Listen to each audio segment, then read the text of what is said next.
¿Sabías que Pablo Escobar comenzó su carrera criminal robando lápidas de cementerios para revenderlas? ¿Conocías que su primer gran golpe no fue con cocaína sino secuestrando a un ejecutivo millonario en una operación que duró meses? ¿Te imaginas que el hombre más temido de Colombia una vez quiso ser presidente de su país y casi lo logra? La historia que conoces de Pablo Escobar es solo la superficie de una realidad mucho más compleja, perturbadora y fascinante. Suscríbete a Ecos del Mundo Narco para conocer las historias más impactantes del crimen organizado. Activa la campanita para no perderte ningún documental. Y cuéntanos en los comentarios, ¿cuál de estos datos sobre Pablo Escobar te sorprendió más? Capítulo 1. El niño que soñaba con ser millonario. Río Negro, Antioquia, 1949. El 1 de diciembre de 1949, en una pequeña finca de las montañas de Río Negro, Antioquia, nació Pablo Emilio Escobar Gaviria. Su llegada al mundo no fue anunciada por señales extraordinarias ni presagios oscuros. Era simplemente el tercero de 7 hijos en una familia campesina que luchaba por sobrevivir en una Colombia rural marcada por la violencia política y la pobreza endémica. Su padre, Abel de Jesús Escobar Echeverry, era un campesino que trabajaba como administrador de fincas y ocasionalmente como comerciante de ganado. Su madre, Hermilda de los Dolores Gaviria de Río, era maestra de escuela primaria, una mujer estricta pero amorosa que desde el primer día inculcó en sus hijos la importancia de la educación y el respeto familiar. La infancia de Pablo transcurrió en un ambiente que combinaba la tranquilidad rural con la tensión constante de la época conocida como la violencia, el periodo de guerra civil no declarada entre conservadores y liberales que ensangrentó Colombia entre 1948 y 1958. Las historias de masacres, desplazamientos forzados y venganzas políticas eran el paisaje sonoro de su niñez. Los primeros indicios del genio criminal. Desde muy pequeño, Pablo mostró características que lo distinguirían toda su vida: una inteligencia práctica excepcional, una capacidad natural para el liderazgo, y una ambición que parecía desproporcionada para sus circunstancias. Pero había algo más perturbador: una ausencia temprana de límites morales cuando se trataba de obtener lo que quería. A los 8 años, Pablo ya mostraba señales de una personalidad compleja. Era carismático con sus compañeros de escuela, protector feroz de sus hermanos menores, pero también manipulador cuando necesitaba salirse con la suya. Su madre recordaría años después que Pablo tenía una manera particular de mirarla cuando quería algo. Sus ojos se volvían diferentes, como si calculara exactamente qué decir para conseguir lo que buscaba. Su primera empresa la estableció a los 9 años. Alquilaba bicicletas a otros niños del pueblo por pequeñas monedas. Lo notable no era el negocio en sí, sino su sofisticación. Pablo había establecido horarios, tarifas diferenciadas según la demanda, y un sistema de multas para quienes devolvieran las bicicletas dañadas. Para cuando cumplió 10 años, su pequeño negocio le generaba más dinero del que muchos adultos del pueblo ganaban en una semana. El despertar de la ambición. La familia Escobar se trasladó a Medellín cuando Pablo tenía 11 años, buscando mejores oportunidades educativas para sus hijos. El contraste entre la vida rural que conocía y la ciudad en crecimiento marcó profundamente la visión del mundo de Pablo. Medellín de los años 60 era una ciudad de contrastes brutales. Barrios elegantes con mansiones modernas coexistían con invasiones de migrantes rurales que vivían en condiciones de miseria absoluta. Pablo asistió al Liceo de Zipaquirá, donde su rendimiento académico era mediocre pero su capacidad de liderazgo sobresalía. Sus compañeros lo recordaban como alguien que siempre tenía dinero para invitar a sus amigos, que organizaba excursiones y fiestas, y que parecía tener conexiones y recursos que no correspondían con su origen familiar. Durante estos años desarrolló lo que sus biógrafos posteriores llamarían el complejo del millonario, una obsesión patológica con la riqueza que iba más allá del simple deseo de comodidad material. Pablo no solo quería ser rico, quería ser tan rico que el dinero dejara de ser una limitación para cualquier capricho o ambición que pudiera tener. Su madre recordaría una conversación que tuvieron cuando él tenía 16 años. «Mami, algún día voy a ser tan rico que voy a poder comprar cualquier cosa que quiera. Voy a tener tanto dinero que no sabré qué hacer con él». Cuando ella le preguntó cómo pensaba lograr eso,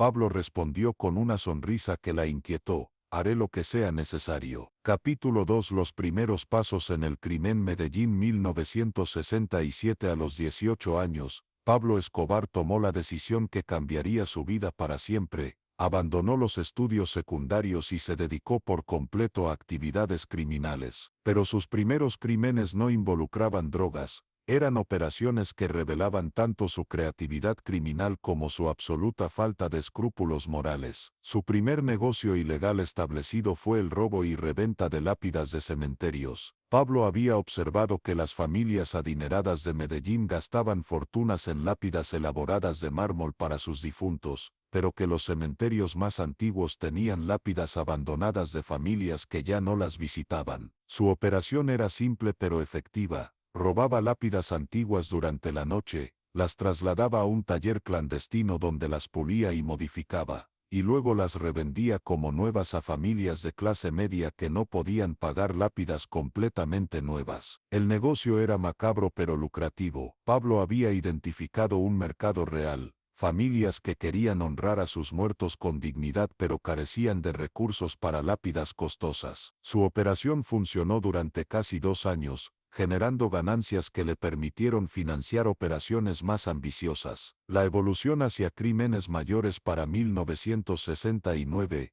Pablo había expandido sus actividades hacia el robo de automóviles y el contrabando menor, pero su verdadero talento residía en identificar oportunidades criminales que otros no veían. Mientras pequeños delincuentes se concentraban en hurtos menores, Pablo pensaba sistemáticamente sobre cómo monetizar actividades ilegales en gran escala. Su primer gran golpe llegó en 1970, el secuestro de Diego Echavarría Misas, uno de los industriales más ricos de Antioquia. La operación reveló el genio criminal de Pablo. En lugar de un secuestro improvisado, había planificado meticulosamente una operación que duró 3 meses. Pablo y su pequeño grupo habían estudiado durante semanas las rutinas de Echavarría, habían identificado el momento y lugar exactos para el secuestro, habían establecido una casa de seguridad en las montañas, y habían desarrollado un sistema de comunicaciones que les permitía negociar el rescate sin ser detectados. La operación generó un rescate de $50,000, una fortuna para la época, pero más importante,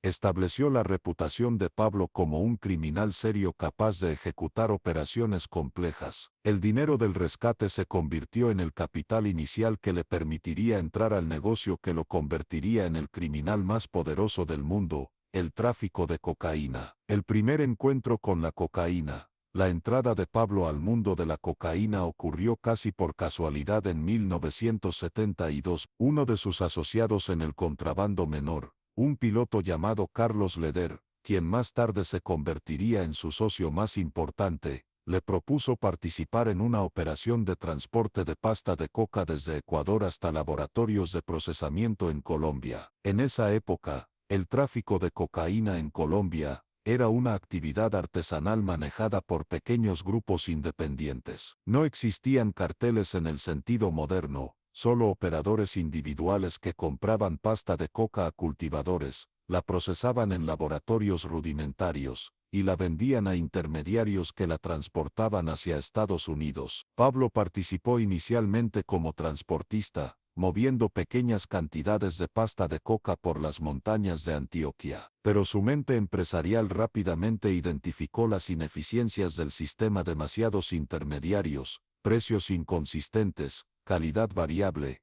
rutas inseguras, y sobre todo, falta de coordinación entre los diferentes eslabones de la cadena. Después de solo 6 meses en el negocio, Pablo había desarrollado una visión revolucionaria: crear una organización integrada verticalmente que controlara todos los aspectos del tráfico de cocaína, desde la compra de pasta hasta la distribución en Estados Unidos. Era una visión ambiciosa que requeriría recursos, violencia, y una capacidad organizacional que nadie en Colombia había demostrado anteriormente. Capítulo 3. La construcción del Imperio. Medellín, 1975. Para mediados de los años 70, Pablo Escobar había transformado lo que comenzó como una participación ocasional en el tráfico de cocaína en una operación sistemática que revolucionaría el crimen organizado mundial. Su genio residía no solo en la ambición, sino en su comprensión de que el narcotráfico podía operarse como cualquier empresa multinacional con departamentos especializados, sistemas de calidad, investigación y desarrollo, y planificación estratégica a largo plazo. Su primer gran innovación fue la creación de lo que él llamaba la cadena completa en lugar de depender de múltiples proveedores independientes.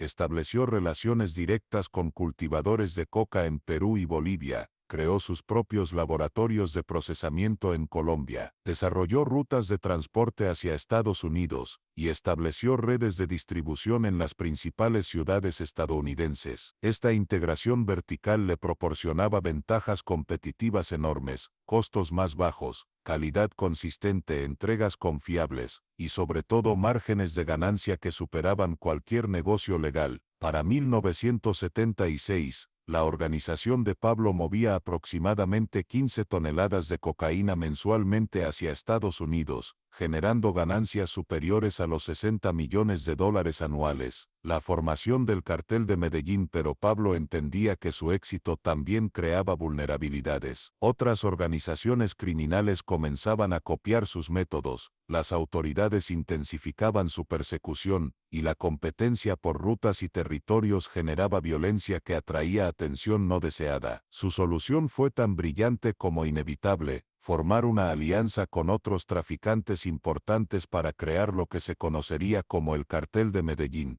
En 1978, Pablo convocó a una reunión secreta en una finca en las montañas de Antioquia. Los invitados incluían a los hermanos Jorge Luis, Juan David y Fabio Ochoa, a José Gonzalo Rodríguez Gacha el mexicano, y a Carlos Leder. Juntos controlaban aproximadamente el 80% del tráfico de cocaína desde Colombia hacia Estados Unidos. La propuesta de Pablo era revolucionaria. En lugar de competir destructivamente entre ellos, formarían una confederación criminal que coordinaría operaciones, compartiría rutas, establecería precios uniformes, y presentaría un frente unido contra autoridades y competidores. Cada miembro mantendría autonomía sobre sus operaciones locales, pero las decisiones estratégicas se tomarían colectivamente. El acuerdo incluía algo aún más innovador: un fondo común para financiar actividades que beneficiaran a todos los miembros. Este fondo se usaría para sobornar funcionarios de alto nivel, financiar operaciones de inteligencia, comprar armamento sofisticado, y desarrollar nuevas tecnologías de transporte y comunicación. La expansión internacional. Con el Cartel de Medellín formalizado, Pablo implementó la fase más ambiciosa de su visión: la expansión internacional sistemática. Durante 1979 y 1980, Verdez Cebó se estableció operaciones en más de 15 países, creando una red global que rivalizaba con corporaciones multinacionales legítimas. Sus operaciones internacionales incluían laboratorios de procesamiento en Ecuador, Perú y Bolivia, redes de transporte que utilizaban aviones, barcos submarinos, y hasta elefantes para mover cocaína a través de fronteras, centros de distribución en Estados Unidos, Europa y Asia, y sistemas de lavado de dinero que involucraban bancos en Panamá, Suiza, y las Islas Caimán. Pero la innovación más importante de Pablo fue el desarrollo de lo que él llamaba rutas múltiples. En lugar de depender de una sola ruta de transporte, creó decenas de rutas alternativas que podían activarse o desactivarse según las condiciones de seguridad. Si las autoridades interceptaban cargamentos en una ruta, automáticamente se activaban rutas alternativas que mantenían el flujo de drogas sin interrupciones significativas. Para 1980, Verdez, el Cartel de Medellín controlaba aproximadamente el 75% del mercado mundial de cocaína, generando ganancias anuales estimadas en más de $3,000 millones. Pablo personalmente acumulaba aproximadamente $25 millones mensuales, convirtiendo el problema de qué hacer con tanto dinero en un desafío logístico real. Capítulo 4. El apogeo del poder. Medellín, 1982. Para principios de los años 80, Verdez, Pablo Escobar había alcanzado un nivel de poder que trascendía el ámbito criminal. Su organización no solo dominaba el tráfico mundial de cocaína, había evolucionado hacia algo que los analistas posteriores describirían como un paraestado, una estructura de poder paralela que competía directamente con las instituciones oficiales colombianas. El imperio de Pablo incluía una fuerza militar privada de más de 3 nombres armados, una red de inteligencia que monitoreaba actividades gubernamentales, un sistema judicial paralelo que impartía justicia en territorios bajo su control, un programa de obras públicas que construía viviendas, escuelas y canchas deportivas en barrios pobres de Medellín, y lo más ambicioso, una organización política que buscaba influir directamente en las decisiones del gobierno nacional. Su riqueza había alcanzado proporciones que desafiaban la comprensión. La revista Forbes lo incluyó en su lista de los hombres más ricos del mundo, estimando su fortuna personal en más de $25,000 millones. Poseía una flota de aviones privados, helicópteros, yates y submarinos, tenía propiedades en más de 12 países, y mantenía depósitos de efectivo tan grandes que perdía millones de dólares anuales simplemente por deterioro de billetes almacenados inadecuadamente. La Hacienda Nápoles, un reino personal, el símbolo más visible del poder de Pablo era la Hacienda Nápoles, una propiedad de 20 kilómetros cuadrados que había transformado en su reino personal. La hacienda incluía una pista de aterrizaje para jets privados, un zoológico con más de 1,20 animales exóticos importados de África y Asia, múltiples residencias de lujo, lagos artificiales, un museo de automóviles clásicos, y hasta una réplica exacta de un pueblo colonial español. Pero Nápoles no era solo ostentación, era el centro de comando desde donde Pablo dirigía un imperio criminal global. La propiedad tenía sistemas de comunicación satelital, que le permitían coordinar operaciones en tiempo real desde Colombia hasta Nueva York, laboratorios subterráneos donde se procesaban toneladas de cocaína mensualmente, y búnkers fortificados que podían resistir ataques militares. Los visitantes de Nápoles describían una experiencia surrealista. Pablo los recibía como un anfitrión generoso y encantador, organizaba fiestas espectaculares, ofrecía tours por su zoológico privado, y hablaba apasionadamente sobre sus proyectos de desarrollo social. Pero los mismos invitados notaban la presencia constante de hombres armados, la sofisticación militar de las instalaciones de seguridad, y la sensación perturbadora de estar en territorio de alguien que ejercía poder absoluto. La incursión en la política en 1982, Pablo tomó la decisión más audaz de su carrera: incursionar directamente en la política nacional. Se postuló como candidato suplente al Congreso de la República por el Partido Liberal Alternativo, una organización política que él mismo había financiado. Su campaña política reveló tanto su genio manipulativo como su comprensión profunda de la psicología social colombiana. En lugar de esconder su origen criminal, Pablo se presentó como un empresario exitoso que había triunfado mediante trabajo duro e innovación. Sus discursos combinaban populismo económico, promesas de vivienda gratuita para los pobres, empleos para jóvenes desempleados, desarrollo de infraestructura rural con nacionalismo antiestadounidense que resonaba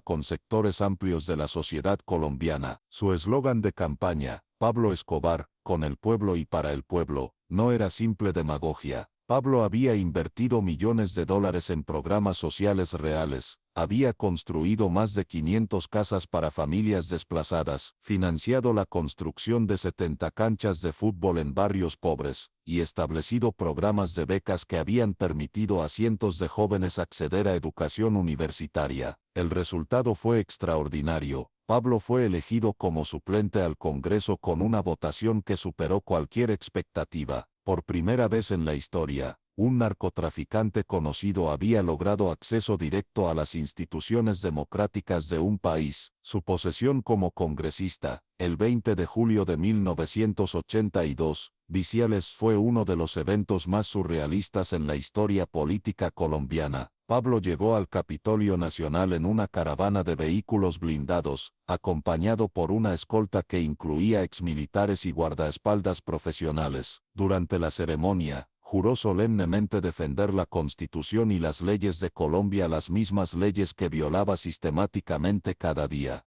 Capítulo 5. La guerra contra el Estado. Bogotá, 1984. La incursión política de Pablo duró solo 2 años, pero marcó el comienzo del periodo más violento en la historia moderna de Colombia. Su expulsión del Congreso en 1984, lamentos después de que el ministro de Justicia Rodrigo Lara Bonilla expusiera públicamente sus conexiones criminales, desencadenó una guerra abierta entre el cartel de Medellín y el Estado colombiano que cobraría más de 25,000 vidas durante la década siguiente. La respuesta de Pablo a su expulsión fue inmediata y devastadora. El 30 de abril de 1984, sicarios a su servicio asesinaron al ministro Lara Bonilla en Bogotá. El mensaje era claro: cualquiera que desafiara su poder pagaría con la vida. Pero Pablo había subestimado las consecuencias de asesinar a un funcionario de tan alto nivel. El gobierno del presidente Belisario Betancur respondió declarando el estado de sitio y lanzando una operación militar sin precedentes contra el cartel de Medellín. Por primera vez Pablo se enfrentaba a la fuerza completa del Estado colombiano respaldado por recursos e inteligencia estadounidenses. La estrategia del terror total. La guerra que siguió no se parecía a nada visto anteriormente en América Latina. Pablo desarrolló lo que los analistas militares llamarían estrategia de terror total, una campaña sistemática de violencia diseñada no solo para eliminar enemigos específicos, sino para paralizar psicológicamente a toda la sociedad colombiana. Sus objetivos incluían funcionarios gubernamentales de todos los niveles, desde policías hasta magistrados de la Corte Suprema, periodistas que investigaran sus actividades, políticos que apoyaran la extradición, empresarios que se negaran a colaborar con sus operaciones y civiles inocentes cuya muerte enviara mensajes específicos. Los métodos empleados por Pablo trascendían la violencia criminal tradicional. Sus sicarios no solo asesinaban, torturaban, mutilaban y ejecutaban sus víctimas de maneras diseñadas para maximizar el terror psicológico. Las bombas se colocaban no solo para matar objetivos específicos, sino para generar pánico en la población general. Entre 1984 y 1991 la organización de Pablo fue responsable de más de 4 asesinatos documentados, 257 atentados con explosivos, el asesinato de 3 candidatos presidenciales, la muerte de más de 1,20 policías, la destrucción del edificio del DAS Inteligencia Nacional, y el asesinato de la mitad de los magistrados de la Corte Suprema de Justicia. El vuelo Avianca 203. El acto más atroz de esta guerra fue el atentado contra el vuelo 203 de Avianca el 27 de noviembre de 1989. Pablo ordenó colocar una bomba en el avión para asesinar al candidato presidencial César Gaviria, quien viajaba en ese vuelo. Aunque Gaviria canceló su viaje a último momento, Pablo decidió proceder con el atentado. La explosión mató a 107 personas inocentes, incluyendo tripulación, pasajeros y civiles en tierra. Ninguna de las víctimas tenía conexión alguna con las actividades de Pablo. Murieron simplemente por estar en el lugar equivocado en el momento equivocado. Este atentado marcó un punto de inflexión en la percepción pública de Pablo. Hasta entonces algunos sectores de la sociedad colombiana habían mantenido cierta simpatía hacia él, viéndolo como un Robin Hood que desafiaba al establishmento. Pero el asesinato masivo de civiles inocentes en un acto de terrorismo puro erosionó cualquier apoyo popular restante. La estrategia de negociación, paradójicamente, mientras escalaba la violencia, Pablo también intensificaba esfuerzos para negociar una solución política al conflicto. Su estrategia era generar tanto terror que el gobierno prefiriera negociar antes que continuar una guerra que estaba destruyendo las instituciones democráticas del país. A través de intermediarios, Pablo ofreció múltiples propuestas de negociación: cesar todas las actividades violentas a cambio de garantías de no extradición, desmantelar su organización criminal a cambio de amnistía general, entregar información sobre otras organizaciones criminales a cambio de protección, e incluso financiar programas de desarrollo social a cambio de reconocimiento político. Estas propuestas revelaban la complejidad psicológica de Pablo. Era simultáneamente un terrorista despiadado y un hombre que genuinamente creía estar luchando por principios legítimos. En su mente distorsionada, La violencia que ejercía era una respuesta justificada a la agresión del Estado que lo perseguía por actividades que él consideraba empresariales legítimas. Capítulo 6.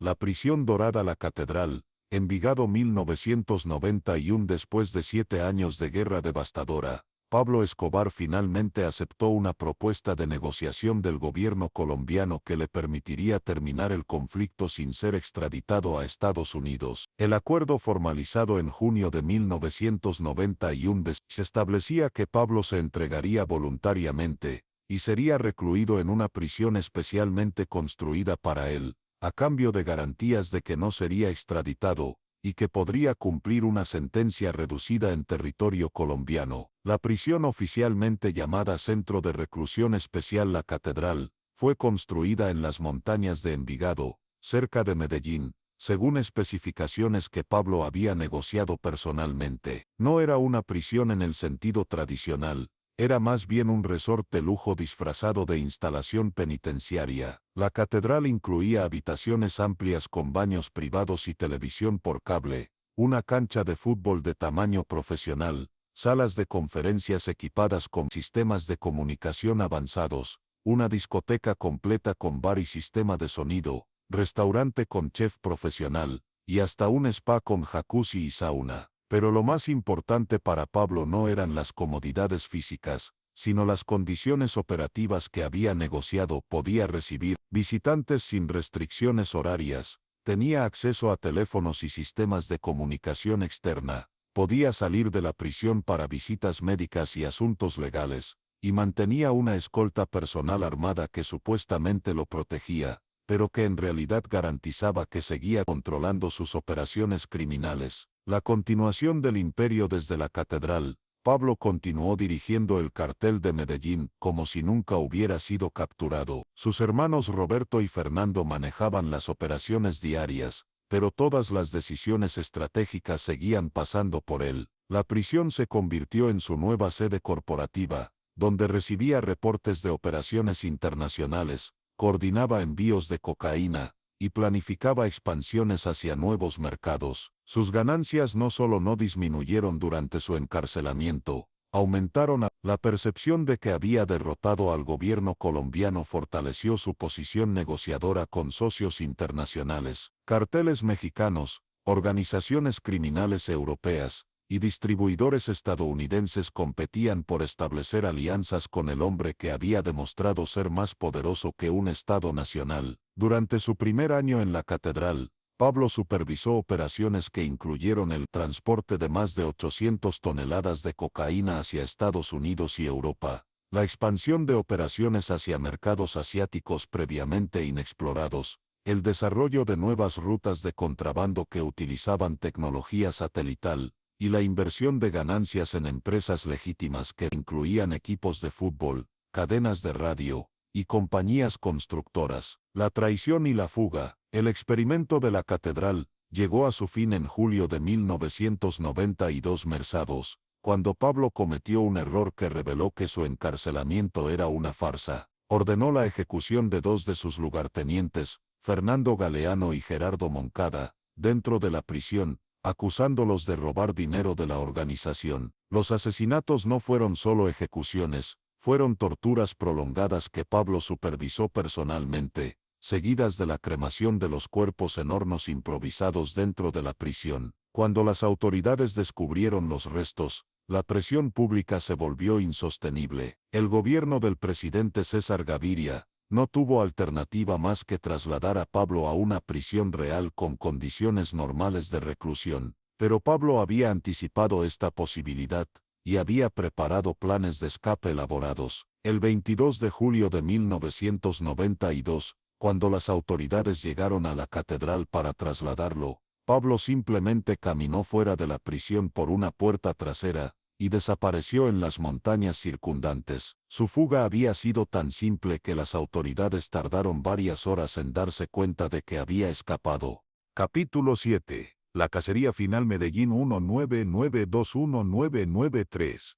La fuga de Pablo de la catedral marcó el comienzo de la fase final y más desesperada de su vida. Por primera vez en su carrera criminal, se encontraba genuinamente acorralado, traicionado por antiguos aliados, perseguido simultáneamente por las autoridades colombianas y estadounidenses, y enfrentado a organizaciones criminales rivales que veían en su debilidad una oportunidad para eliminar competencia. Su organización, que en su apogeo había empleado a más de 10,000 personas directamente, se había fragmentado en múltiples grupos rivales. Los hermanos Ochoa habían negociado su propia rendición. Carlos Leder había sido extraditado a Estados Unidos, y Gonzalo Rodríguez Gacha había muerto en un enfrentamiento con la policía. Pablo se encontraba esencialmente solo, dependiendo de un círculo cada vez más pequeño de familiares y sicarios leales. La formación del bloque de búsqueda para capturar a Pablo, el gobierno colombiano creó el bloque de búsqueda, una unidad especial que combinaba fuerzas especiales de la policía colombiana con asesores militares estadounidenses, tecnología de vigilancia satelital y recursos de inteligencia sin precedentes en la historia de la aplicación de la ley latinoamericana. El bloque de búsqueda estaba dirigido por el coronel Hugo Martínez, un oficial que había perdido varios amigos en atentados ordenados por Pablo y que había convertido su captura en una misión personal. La unidad empleó tácticas que combinaban métodos de guerra convencional con técnicas de inteligencia sofisticadas, interceptación de comunicaciones, seguimiento satelital, infiltración de redes de apoyo y operaciones psicológicas diseñadas para aislar a Pablo de sus fuentes de protección. Los Pepes, enemigos personales de Pablo Escobar, pero la amenaza más inmediata para Pablo no provenía de las autoridades, sino de una organización paramilitar conocida como los Pepes, perseguidos por Pablo Escobar. Este grupo estaba formado por antiguos aliados que Pablo había traicionado, familias de víctimas de su violencia, narcotraficantes rivales y elementos de seguridad del Estado que operaban fuera de canales oficiales. Los Pepes implementaron una estrategia que Pablo nunca había enfrentado: guerra total contra su red de apoyo. En lugar de concentrarse en capturar a Pablo directamente, atacaron sistemáticamente todo lo que le importaba, asesinaron a miembros de su familia extendida, destruyeron sus propiedades, eliminaron a sus abogados y torturaron a colaboradores para obtener información sobre su paradero. Esta campaña de terror inverso fue devastadoramente efectiva. Pablo, quien había usado el miedo como arma durante décadas, experimentó por primera vez lo que significaba vivir con terror constante. Se vio obligado a cambiar de escondite cada pocas horas, desconfiar de cualquiera que se acercara a él, y aceptar que cada día podría ser el último. La operación tecnológica: mientras los Pepes lo atacaban físicamente, el bloque de búsqueda empleó tecnología que Pablo no podía contrarrestar.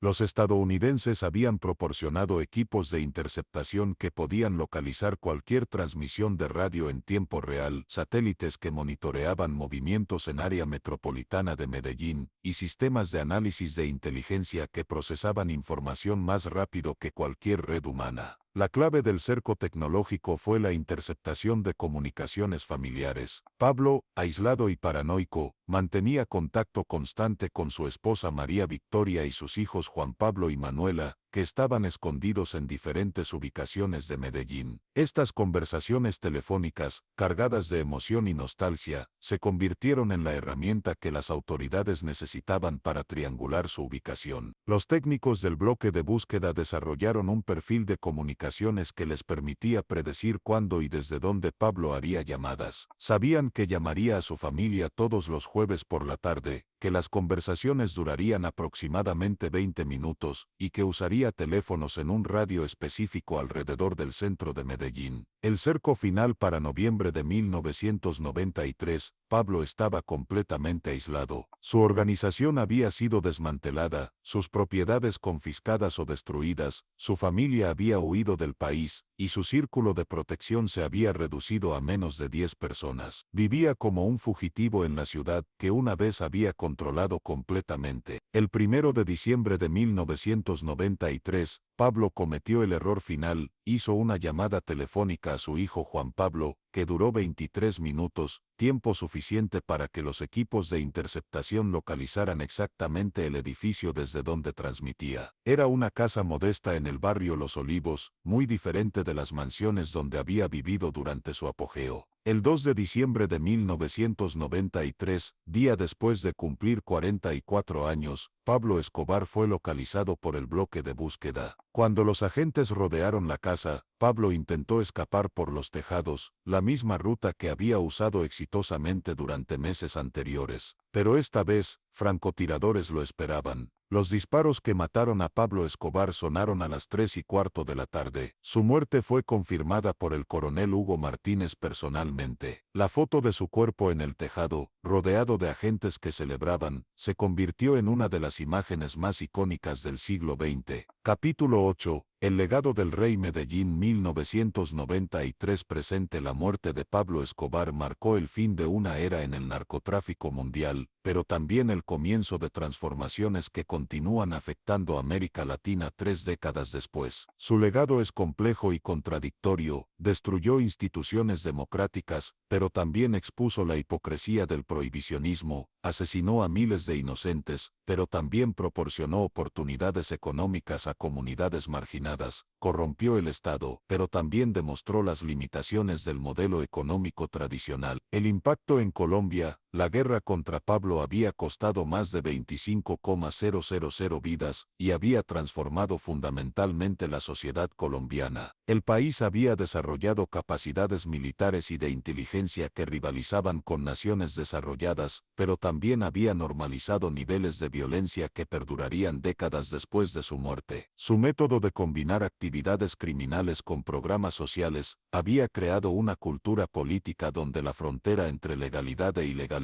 se volvió difusa. Políticos legítimos adoptaron sus técnicas de populismo económico, organizaciones criminales copiaron sus programas de responsabilidad social, y comunidades enteras desarrollaron economías que dependían de actividades ilegales. Más problemático, Pablo había demostrado que el crimen organizado podía competir exitosamente con el Estado en términos de capacidad de gobierno. En muchas regiones de Colombia, organizaciones criminales continuaron proporcionando servicios, seguridad, justicia, empleo, infraestructura que el gobierno oficial no podía o no quería ofrecer. La transformación del narcotráfico. La muerte de Pablo también transformó la estructura del tráfico internacional de drogas. El modelo del supercártel centralizado fue reemplazado por redes más pequeñas, flexibles y difíciles de detectar. Los carteles mexicanos adoptaron muchas de sus innovaciones pero evitaron su error fatal, el enfrentamiento directo con el Estado. Sus métodos de integración vertical, diversificación de rutas y corrupción sistemática se convirtieron en el manual operativo estándar para organizaciones criminales en todo el mundo. Pero también se aprendieron las lecciones de su caída: mantener perfil bajo, evitar violencia innecesaria, no desafiar directamente la autoridad estatal. El mito y la realidad. En los años posteriores a su muerte, Pablo Escobar se convirtió en una figura mítica que trasciende su realidad histórica. Series de televisión, películas, libros y hasta tours turísticos han creado una versión romantizada que minimiza su brutalidad mientras exagera su carisma. Esta mitificación es problemática porque oscurece las lecciones reales de su historia. Pablo no fue un Robin Hood que robaba a los ricos para dar a los pobres, fue un empresario criminal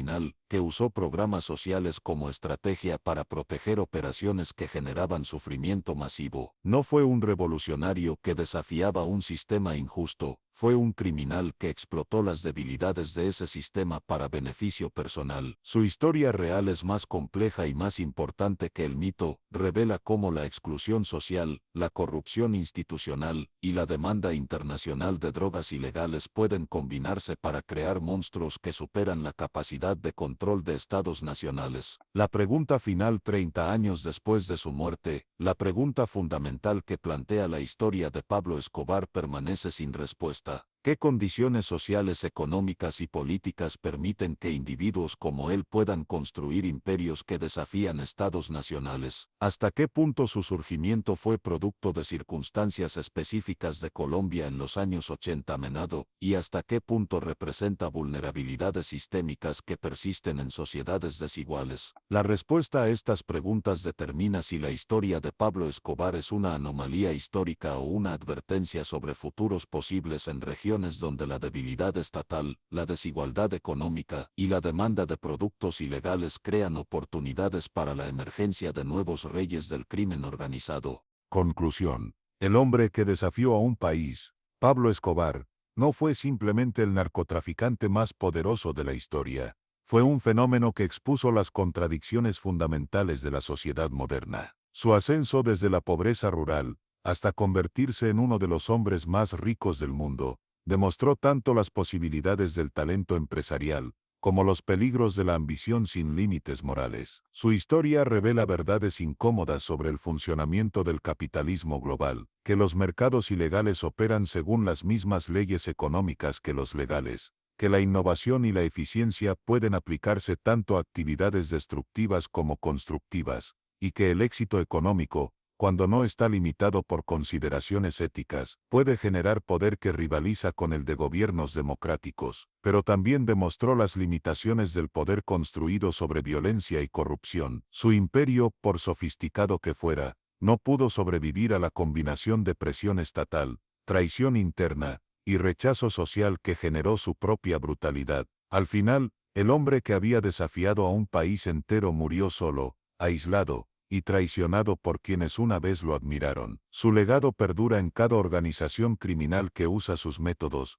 en cada política antidrogas que intenta contrarrestar sus innovaciones, y en cada comunidad que aún vive las consecuencias de la violencia que desató. Pablo Escobar cambió el mundo, pero no de la manera que había imaginado cuando era un niño pobre que soñaba con ser millonario. La historia de Pablo Escobar es un espejo que refleja nuestras propias contradicciones. Admiramos el éxito empresarial, pero condenamos sus métodos, creamos demanda por productos que prohibimos, y construimos sistemas económicos que generan las mismas desigualdades que él explotó para construir su imperio. Tal vez la lección más importante de su vida es que el genio criminal es simplemente genio aplicado sin consideraciones morales. Pablo Escobar demostró lo que es posible cuando la inteligencia excepcional, la disciplina absoluta, y la ambición sin límites se combinan en ausencia de principios éticos. Su historia es tanto una advertencia como una pregunta: ¿qué tipo de mundo estamos construyendo cuando individuos como él pueden prosperar hasta el punto de desafiar estados nacionales? ¿Qué opinas de esta historia? ¿Crees que Pablo Escobar fue un producto de su época o un criminal atemporal? ¿Su legado social justifica en alguna medida sus crímenes? Déjanos tu comentario y no olvides suscribirte a Ecos del Mundo Narco para más historias impactantes del crimen organizado. Gracias por acompañarnos en este viaje por la vida del hombre que se convirtió en el rey de la cocaína y cambió Colombia para siempre. Nos vemos en el próximo documental completo.